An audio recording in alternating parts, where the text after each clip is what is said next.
Play clock at 5. Pass is intercepted at the goal line by Malcolm Butler. To Henry. Quick snap.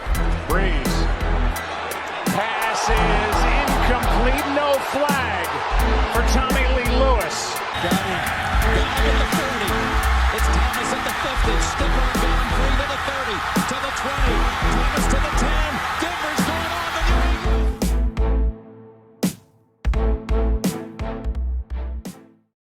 It's a new era of the fourth and long brand. It was potentially a new era in Miami. One of the biggest offseason moves to never happen, and it's not being talked about enough, at least in the eyes of myself and Alex.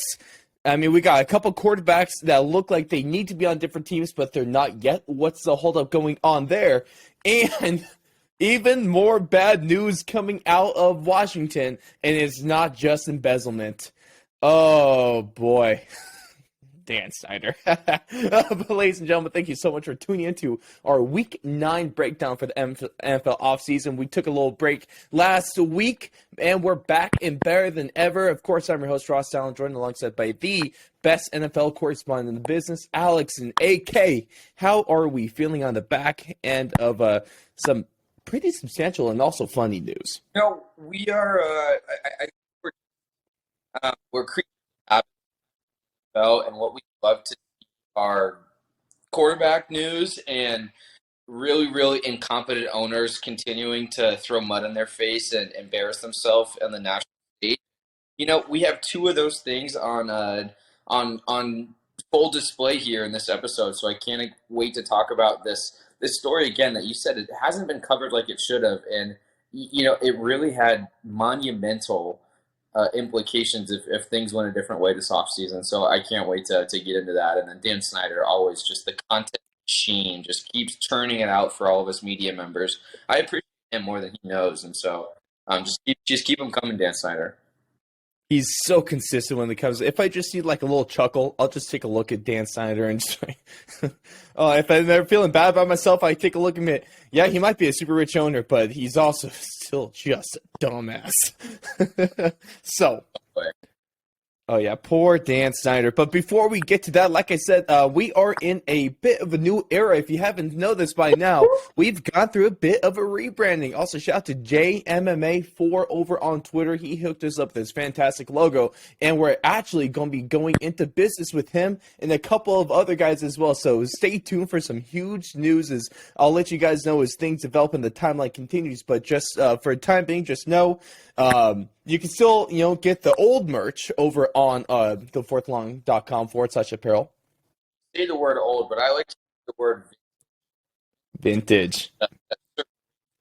Where you want to wear it not because of how it looks, but also for what it stands for. And it was a groundbreaking logo for a groundbreaking brand, and this is one step in the development for the. Wait. There's vintage, or we can go with the Fourth Long Heritage Collection.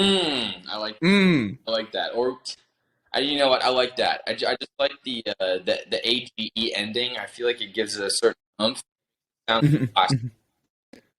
And which means I could stock up the price. No, I'm just playing. I'm not going to do that to you guys. I'm not Dan Snyder. I'm a good owner. But we're going to get some new merch rolling out. Everything's going to be looking totally different, and I am beyond excited, and especially when it comes to the MMA side of the world. There's going to be some huge news coming. So just make sure to follow us over on Twitter or Instagram at Fourth and Long Media. They're now both the same handle. So I finally got that fixed. I told you big things happened. But before we get into the news that would have changed the entire landscape of the NFL, quick word from our sponsor. Hey, it's the publisher here, Mr. Kelly Cole. Listen, if you are a former professional athlete, if you are a former college athlete or sports coach, and you're looking to launch your speaking career, let me tell you, you need a book. If you're already out there speaking and you want to track more high-paid speaking engagements, you need a book. It's not about creating more content to post on social media. It's not about recording a bunch of videos. It's not about doing more podcasts. The number one secret to attracting more high-paid speaking engagements or even launching your speaking career is a book. Hey, I'm the publisher, Mr. Kelly Cole, and I help former athletes and sports coaches create best-selling books in 30 days to launch their speaking career, even if they hate writing and don't know where to start. So for the first time ever, I've created a free case study video that will not only show you how to write a book from scratch in as little as 30 days and become a best-selling author, it will also show you how to attract more high-paid speaking engagements. Now, to check out this free case study video, click the link that says learn more or go to booksforathletes.com. Real quick before you go, do not go if you're not a former athlete or sports coach, because you won't find any value in what I'm about to share. And don't go if your book is already out and already on Amazon. You won't find any value in what I share over there. But if you are a former athlete or sports coach, know that you need a book, or already out there speaking and you want to launch your speaking career, go check out that link now. Writing a book is not as hard as you think. It doesn't even matter if you don't know where to start. My case study video will show you how to start and get it done and onto the bestsellers list. So go now. Thank you so much for spending a little bit of time listening to that. I promise we won't have any more ads the rest of the video, unless we somehow get monetized by YouTube, if they stop being kind of pricks about it. But, we're going to get into the Tom Brady news because it recently broke. I mean, there's all these rumors going on that it connected Tom Brady to the Dolphins. We thought, Tom Brady was going to be traded to the Dolphins to play quarterback. Way more than that. Tom Brady, back in February, was meant to be a minority owner and player for the Dolphins. And one of the biggest parts, I think, of the story that's going under the radar is Sean Payton, now a retired coach from the Saints, was supposed to be the head coach with the Dolphins. Alex, why aren't people talking about this as much as they should be? This is huge. No, I really think that it's just one of the biggest what ifs in the last 5 years. But forward also would have look back on the history a little bit differently too. Let's not forget to mention that there was a team in Miami's division that might have some history with Tom Brady up there. Mm-hmm. So he played the Dolphins, had to have been at least 38, 40 times over the course of his career, at least twice a year, and maybe a couple of times in the playoffs. So this is a team that he's had a lot of familiarity with. It's been a rival of his for 20 years in their division transfer. He would have not only been a player and had to go against the Patriots twice a year, but he would have been an owner moving forward and been constantly ingrained in the Tom Brady Patriots, this world being associated with the Dolphins. That it is a crazy what if scenario, and something that I don't frankly think that maybe the owner player side of it is gone. But if there was talks about ownership in the Dolphins in this point of view, I don't think that that's something that you can not rule out moving forward as well. If Tom Brady's got the cash now, he's got the cash in 2 years whenever he's done actually playing football to join ownership. So, it would have been a crazy different change of an events, and it also would have, had a drastic impact on, like you said, Sean Payton would have come back and coached this team. And so that the Brian Flores lawsuit, not only was it a monumental moment in history for the NFL as when it comes to the Rooney Rule, when it comes to coaching and minorities in general, it also put a wrench in this potentially groundbreaking move for Tom Brady and the Dolphins. And it's eerily similar, and I don't know why Miami is just this landing point for all these Northeastern superstars, but this the Miami Marlins sort of thing with Brady goes back and he goes and buys a franchise in Miami. I don't know what's in the air down there, but it seems like it's a good place to attract the next big superstar player for whenever they want to go in their next business venture. Apparently, Miami is the place to be when it comes to business like that. And there's a couple things that probably would have changed. Well, of course, do you think the Dolphins still trade for Tyreek Hill?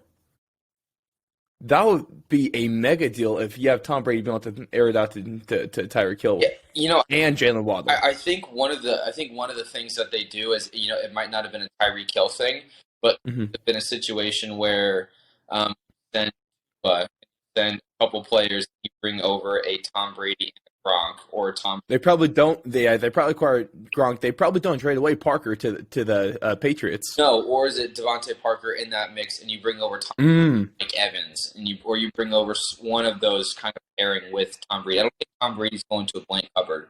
Wherever. Would you be against bringing in Gesicki and Gronk because they play Gesicki wideout a lot of the time? I mean, that would have been a very, very similar setup to the Gronk that back role. It would have, like, whatever Tom Brady brings to an offense, you can mold around him. But I think the bottom, whatever deals you would have made are completely different than what deals you would have made if you knew you had Tom Brady coming. So you would have had a little more. You would have had another asset into it. Would have had to build around Tom Brady. So I think definitely more aggressive if you're my. Maybe that is Tyreek Hill, or maybe that's a couple other small moves that amount to a Tyreek Hill, but either aggressive.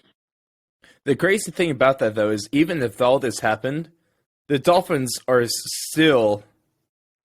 Where would you put them in that division then? Like ranking wise? I mean, Bills, Patriots. Probably they're the second best team in the division at that point. Yeah, I think there's an argument to be made that they are second in the division right now. And so yeah, is there any way they so that's the thing. You can bring in all this, but you're still not going to be the best division in that, or the best team in that division. And I don't think it. And that's one of the big things that I think Tom Brady looked at, and another reason why he didn't probably push super hard for this to happen is you have Josh Allen sitting there. You have them bringing in Von Miller, Stephon Diggs signing to a big deal.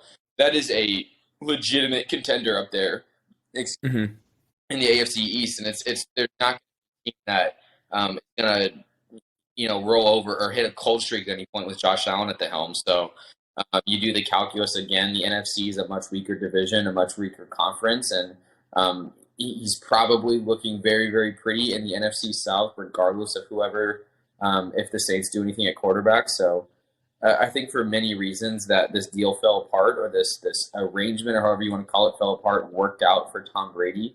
But I don't think that the ownership piece is done, especially with Miami, especially with Tom Brady's connection just to that franchise down there. Absolutely. I'd almost be surprised if he doesn't at least take a look at going back to this, or the rumors start up again. Once he is done playing football, definitely the state of Florida is really interesting when it comes to any professional sport. Sweet damn, dude. This would have been exciting. Yeah. 100%. Dude, because I almost wish it happened. You do, but it's almost like that would have made the AFC so much crazier than what it already is now. Like exactly. But of how many of the elite quarterbacks are in the AFC and how loaded that whole division is from a overall standpoint top, or just how bad the NFC is when it comes to quarterback. Yeah, they're just it's awful. And if you trade one of the NFC, top three quarterbacks, Stafford and Rodgers, probably, if you put them on a short list, you take one of them and put them over on the AFC, making that even more lopsided. It's crazy how much this is being covered, but how much it would have drastically changed how the 2020. Oh yeah, crazy. Matt, I think the one thing I could do if I had unlimited power, I'd put the Broncos in the NFC right now. They're going to the Super Bowl almost uncontested. Yeah, I mean, you have teams don't really know who they're going to play quarterback for the next future, and they're a top 4 contender right now.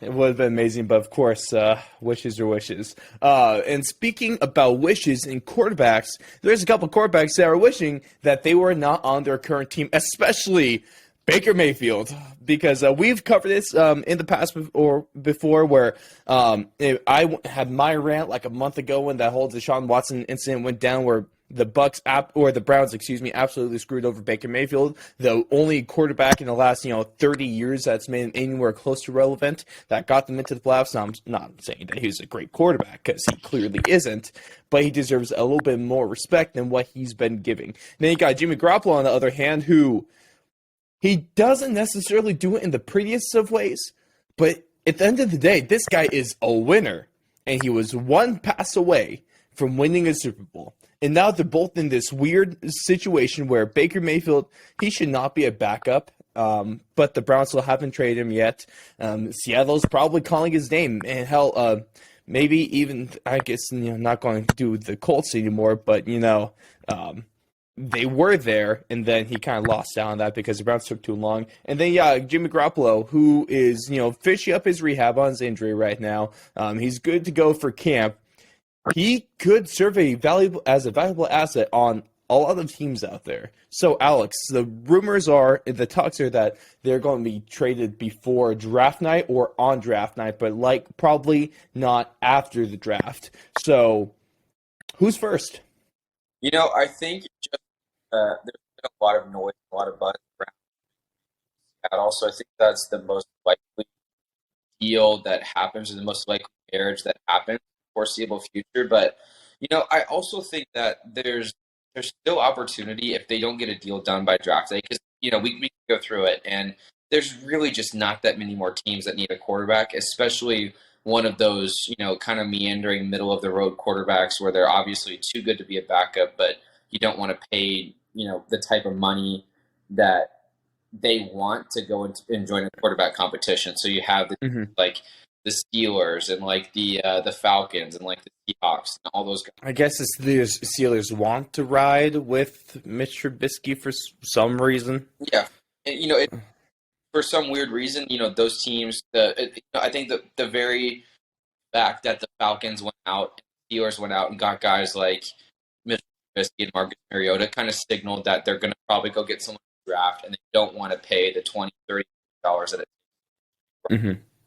So, they're in a really, really tough spot, but I don't really rule out the fact that they could be in a situation where,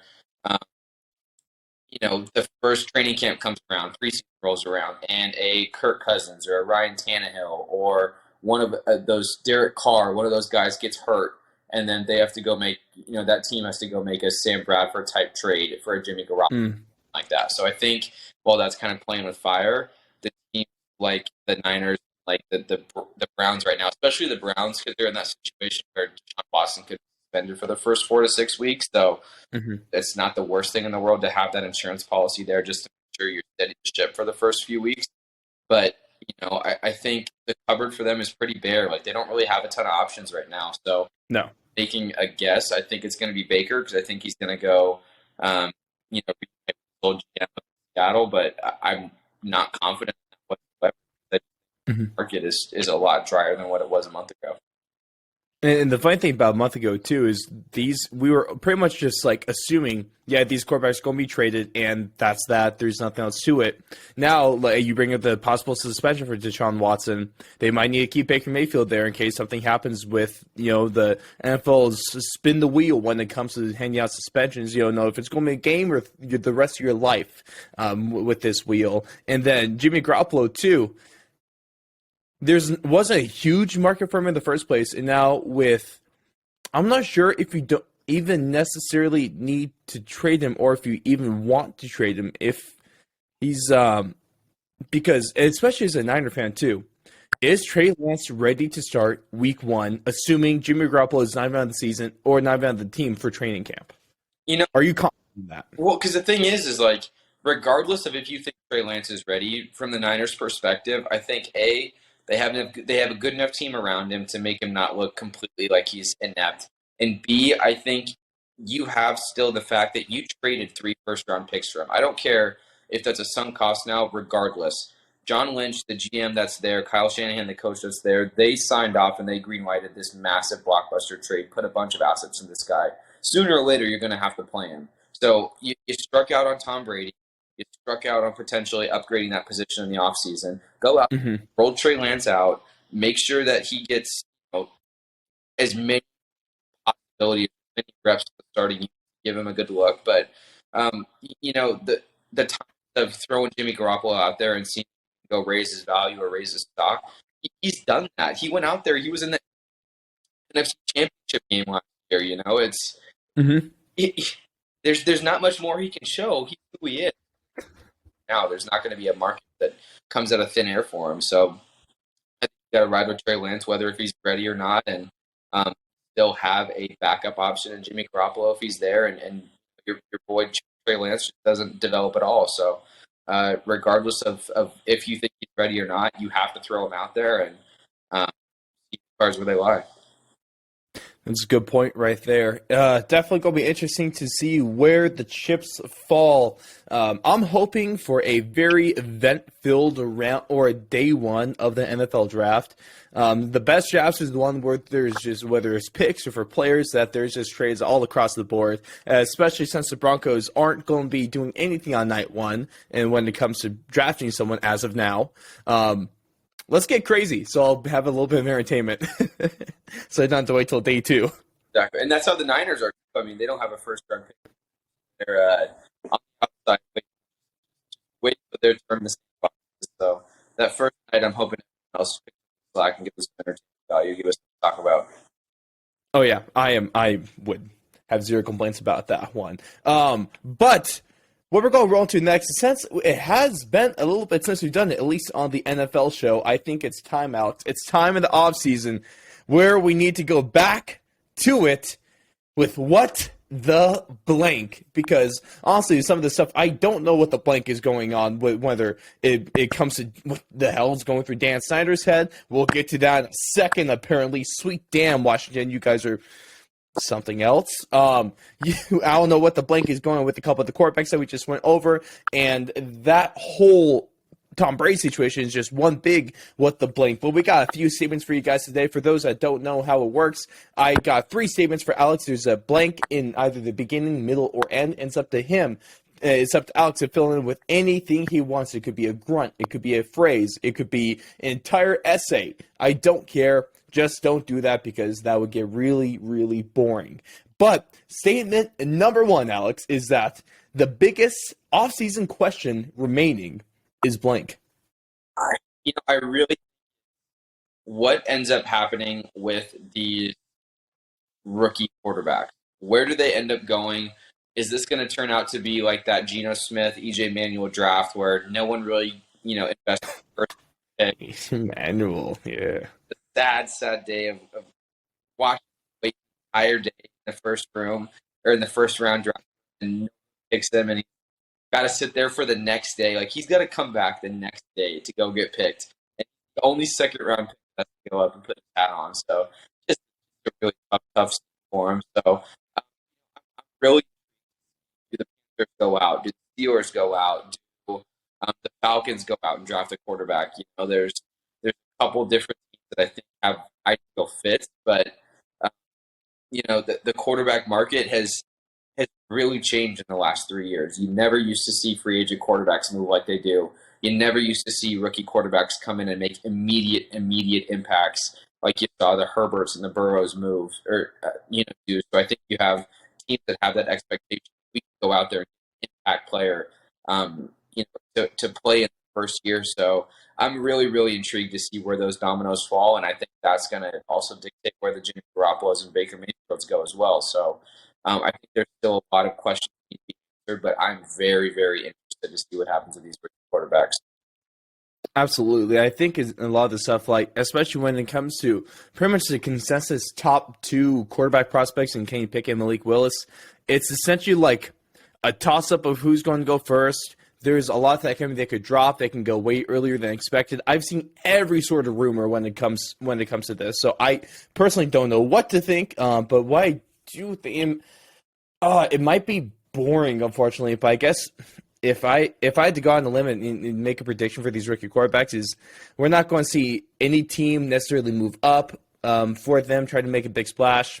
They're just going to take what is in their lap if they really want a quarterback, just because it's all kind of met, and the real winner might be if someone could pick up Carson Strong for a late second round pick. That might be. But who do you think out of those that we mentioned make most of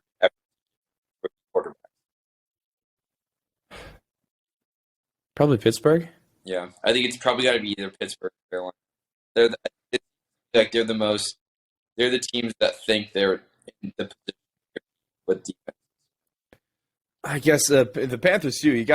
You almost feel bad for them a little bit because they definitely lost out on that whole Deshaun Watson. Essentially, Deshaun Watson said, "No, you guys suck. I don't want to go to you," even though they're probably willing to trade Christian McCaffrey for that. But then also they're wasting Christian McCaffrey and that defense's potential at this point. Matt Rule is running out of time to be a good head coach. It's a make or break year for the Panthers, so they probably have to send in maybe like the guy with the highest ceiling in Malik Willis. Yeah, and that's like splash. All those guys are so worried about their job so much that if they get a guy that comes out and has like a Daniel Jones type first year, they're all probably candy. Sorry, let me catch a stray there. That's the NFL that we live in, where quarterbacks don't have time to develop and head coaches don't have time to build a team. Exactly. You got 2 seasons, and if you can't do anything those 2 years, you're fired. I don't care what the scenario is. All right, and stop crying. Go pack your bags. We don't care about you. It's I don't like either thing that the NFL's trending in, but especially when it comes to a rookie quarterback is bad. Is 6 games into his career. Oh, he's over. Bust. Give up.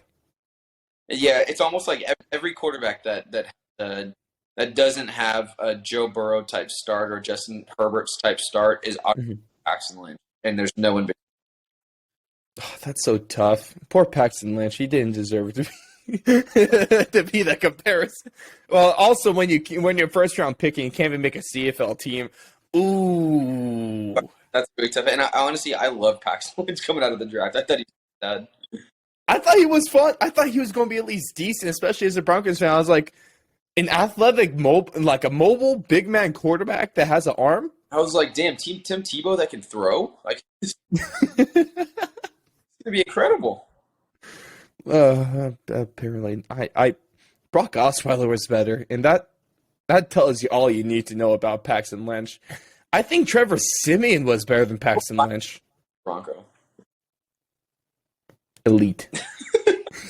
Back to Broncos and Paxton Lynch. First round draft capital. That's just tough. It's very. Let's not talk about it. Let's move on to the next one. And statement number 2: Blank is having the worst offseason so far. This might upset some people, and this is coming from a very raucous fan base. But I think the New England Patriots are having an atrocious offseason.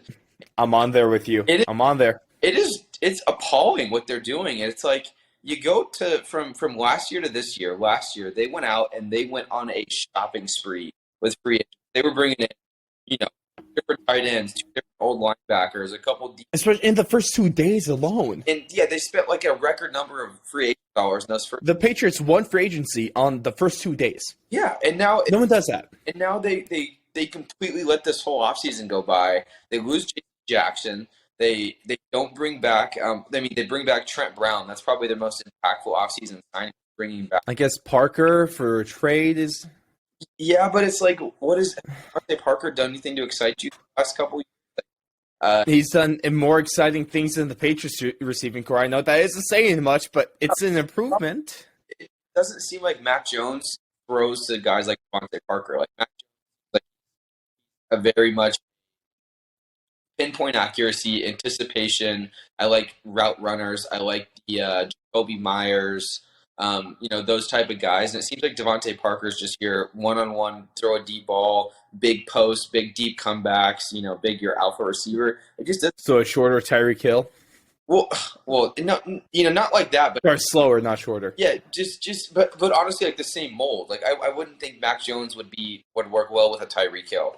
He wouldn't work well with like a dedicated X receiver that runs. Give me Mac Jones and Hunter Renfrow. Very much so. Exactly. It's like it's that type of player. Give me Hunter. Give me. I know this is an easy comparison to make, but give me Mac Jones and Jalen Waddle, not Mac and Tyreek Hill.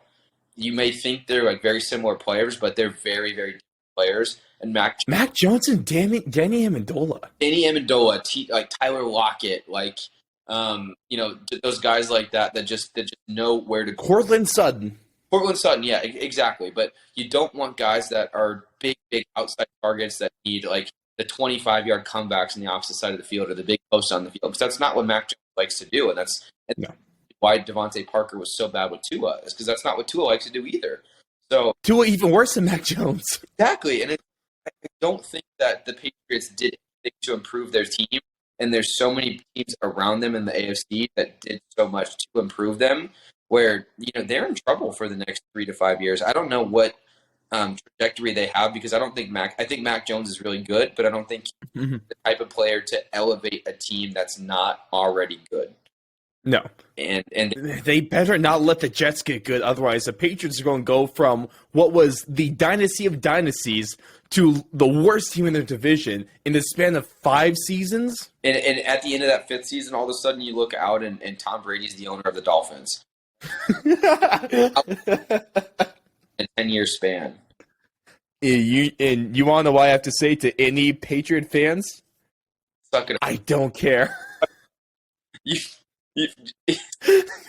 good for a deck. You're good for honestly, with how much. Get your 6 Super Bowls and just shut up. I don't care about your wine. You guys could be bad for 20 years, and it won't matter in the rest of the league. They still wouldn't have caught up. 1,000,000%. It's just like from the 2000 to 2099 century, they've already had their allotment of Super Bowl appearances, so they're good for the next 75.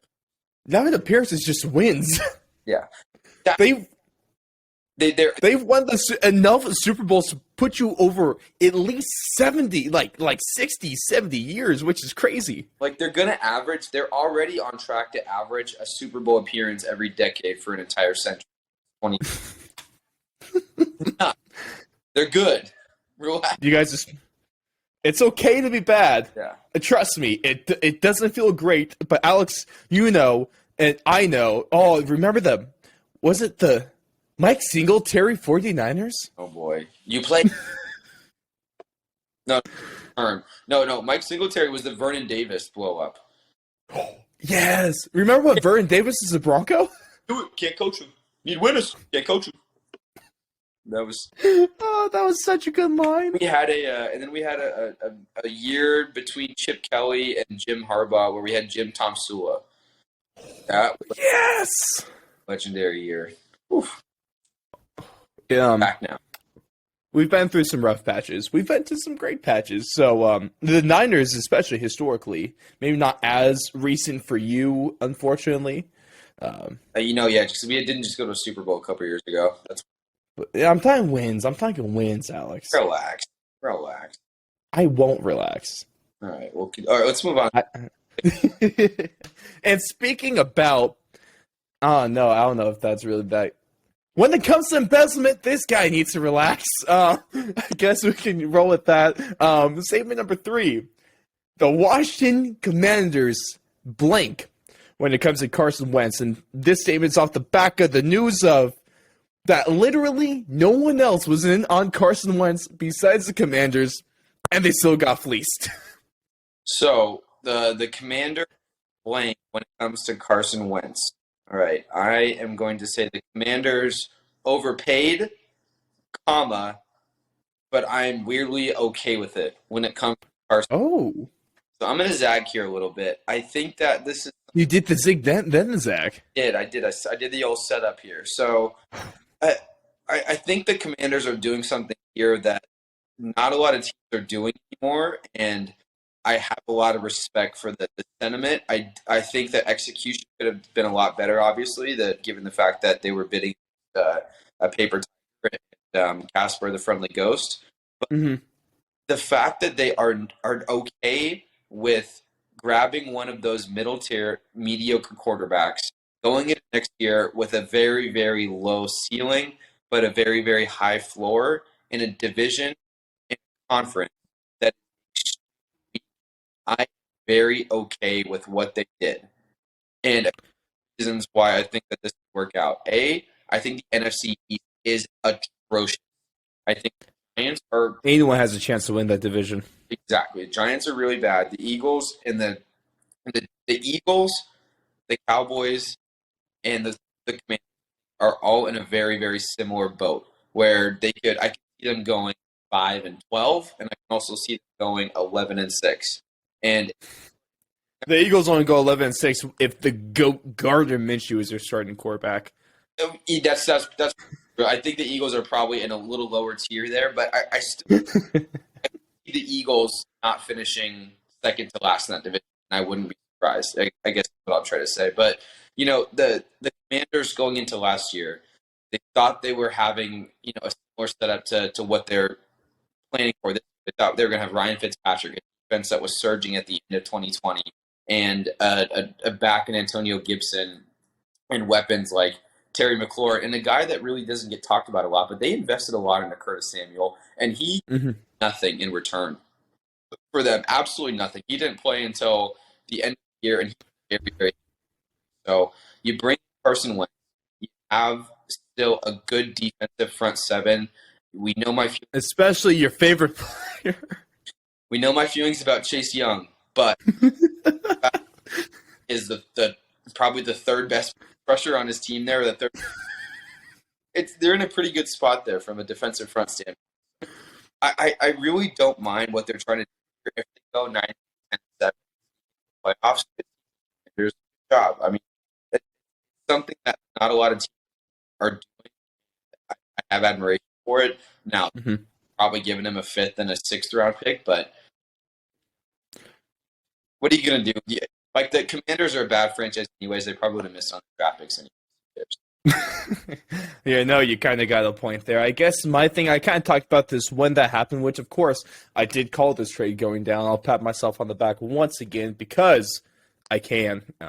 And this is weird because it wasn't necessary. If you just take a look at the player himself, it wasn't a bad move. Carson Wentz to the Commanders is not a bad move. He is going to add wins to this Washington Commanders team.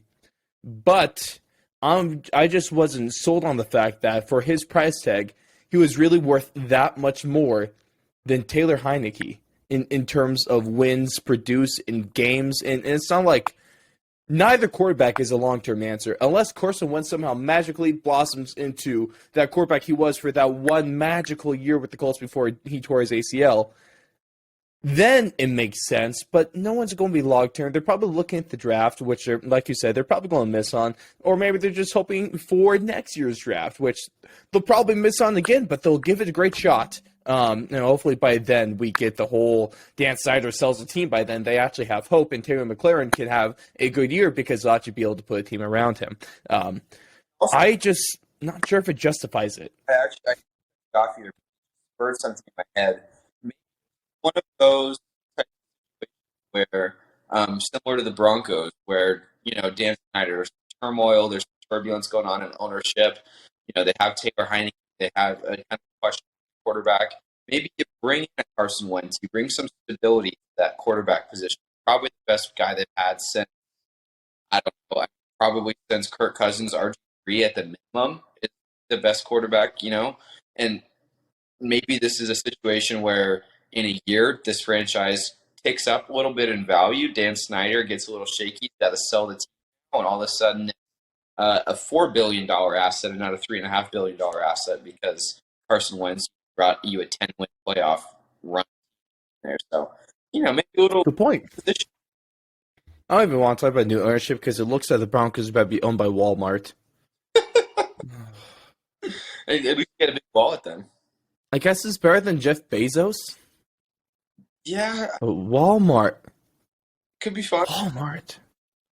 The funny thing about Walmart is we actually I went on the family vacation years ago in Spain, and there is some big-ass yachts out there in the dock. One was owned by apparently a Russian oligarch, and that thing looked bigger than my neighborhood. Then there was a smaller one, but it was owned by the sister of the guy who looks like he's going by the Broncos, and they have money. It was Walmart money, and they're also the owner of.